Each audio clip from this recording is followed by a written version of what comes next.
We live in an age of endless information. News travels fast, opinions travel faster, but clarity is rare. Every day, stories are told, but what they mean and why they matter is often lost. ClearPath Media was created to change that. We explain what's happening and what it means. ClearPath Media is built for understanding. In a time when information is instant, but clarity is scarce, serious explanation has become rare. We exist to restore it. If you're tired of headlines without depth and conversations without substance, then welcome to the right place. This is not just a media channel. It is a platform for insight, a space for informed thinking, a clearer way to understand Africa. ClearPath Media. Africa Explained. Good morning, I am Annabel Oji, and this is today's Daily Brief. In Ozoro Delta State, the drums were meant to echo culture. The dances were meant to celebrate identity. The gathering was meant to unite the people. But this year, something shifted. Because beneath the color and celebration came fear, outrage, and the question that refuses to go away. When did culture stop feeling safe?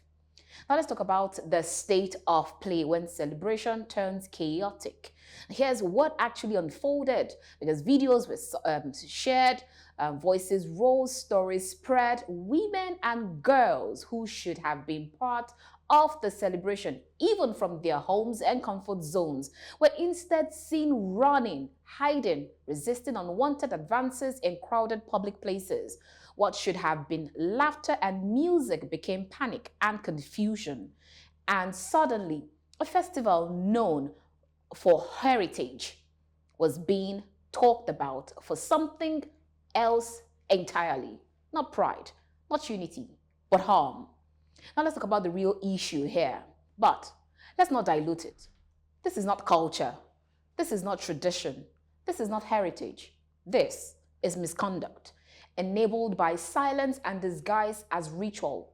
Some point to long-standing practices. Others call it misinterpretation. But here's the truth. No tradition, no matter how old, has the right to violate dignity. When people begin to feel unsafe in spaces meant to celebrate identity, then something fundamental has broken. Now let's look at the human cost beyond the headlines and go deeper, because the real damage isn't just what we saw. It is what people now carry around. Fear. The next festival is no longer something to look forward to. Trauma. For some, the experience doesn't end when the crowd disperses, and then the silence. Many victims may never speak, weighed down by stigma or disbelief, because moments like this don't just pass, they linger. Let's look at the cultural cost when pride turns to doubt. For the people of Ozoro and the wider Isoko community, these cuts even deeper. A festival that once symbolized heritage and belonging now risks being associated with controversy and caution. And when that happens, culture begins to lose its meaning. Young people begin to lose their interest. The world begins to lose their respect, because culture is not just what you inherit, it is what you protect. We now turn our attention to the state impact. A reputation on the line for Delta people. A ripple effect, or the ripple effect, are definitely real. Festivals are more than events. They are economic drivers, identity makers or markers, and also a global showcase. But when safety is questioned, visitors hesitate, investors withdraw, confidence declines, and slowly, what should attract people and resources begins to push them away. And then we look at the police response. Authorities stepped in. The Delta State Police Command launched an investigation into the incident after the videos triggered widespread concerns. Police authorities described the allegation as disturbing and confirmed that investigators had begun identifying those responsible. Several suspects were subsequently arrested, including individuals that were linked to the organization of the festival. Reports from Reddit shows that or indicates that community figures and multiple youths were detained and transferred to the State Criminal Investigation Department for further interrogation. Officials also stated that anyone found responsible would face prosecution. The Delta State government publicly condemned the act, stressing that no cultural celebration can justify criminal behavior or the violation of human dignity. But some ask, will justice last? Well, because Nigerians have seen this pattern before. A shocking event occurs, videos circulate, public outrage rises, authorities promise investigations, and then, boom, attention moves on. History shows that accountability sometimes fades when public pressure disappears. So the real test in Ozoro is not the arrest. It is what happens after the headlines fade.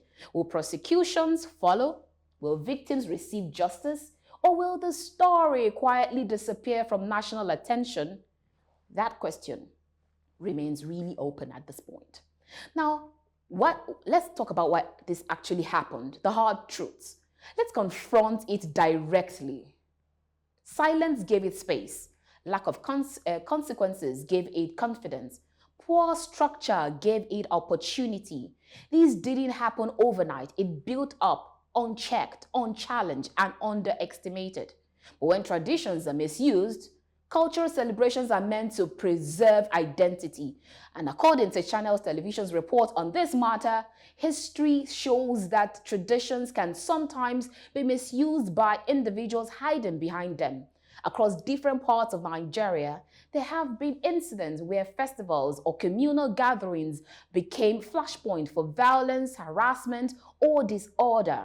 In some cases, security agencies have had to intervene to restore order and make arrests when celebrations turned violent.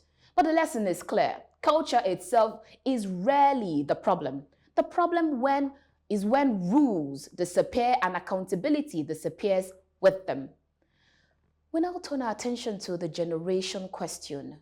And perhaps the most difficult question raised by the Ozoro controversy is this: what kind of generation are we raising? Because culture does not exist in isolation.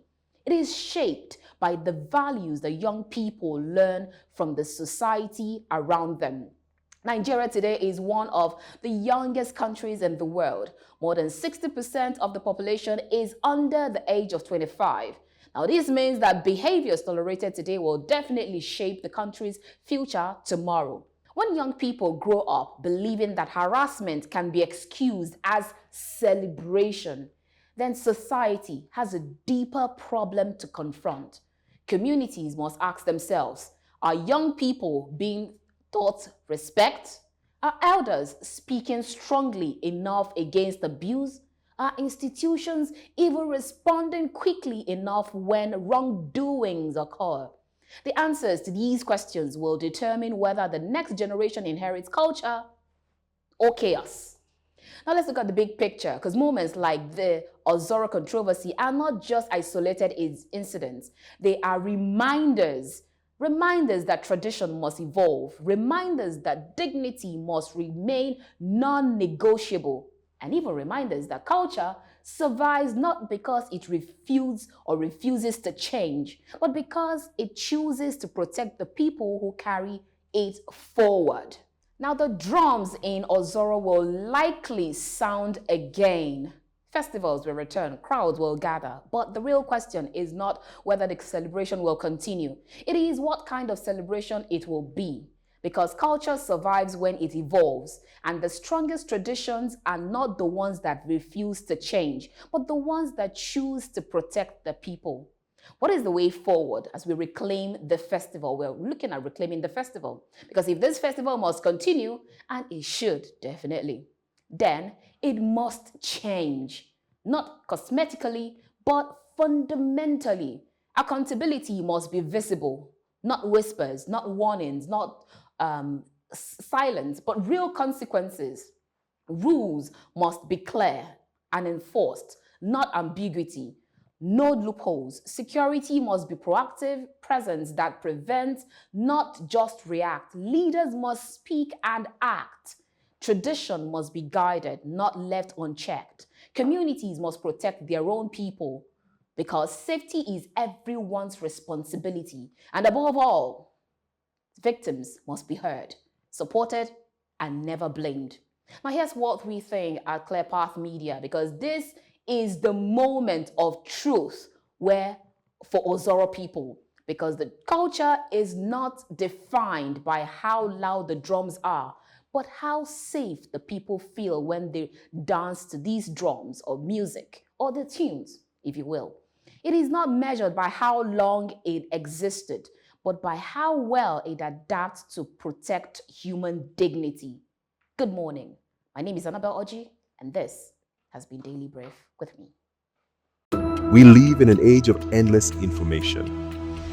News travels fast, opinions travel faster, but clarity is rare. Every day, stories are told, but what they mean and why they matter is often lost. Clear Path Media was created to change that. We explain what's happening and what it means. Clear Path Media is built for understanding. In a time when information is instant, but clarity is scarce, serious explanation has become rare. We exist to restore it. If you're tired of headlines without depth, And conversations without substance. then welcome to the right place. This is not just a media channel. It is a platform for insight, a space for informed thinking, a clearer way to understand Africa.